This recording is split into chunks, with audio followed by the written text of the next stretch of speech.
Els treballadors dels informatius d'IV3 Televisió continuen fent vaga indefinida. La informació que emetem avui divendres correspon als serveis mínims derivats d'aquesta convocatòria de mobilització.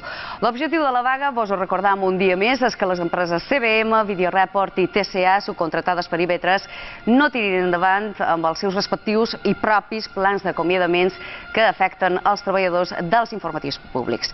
Dit això, ja vos avançant que si a través dels micròfons que tenim posats aquí al plató dels estudis de televisió d'IV3 Televisió s'incorporarà qualque renou, són els nostres companys que s'estan manifestant als exteriors dels estudis ubicats aquí a Calvià.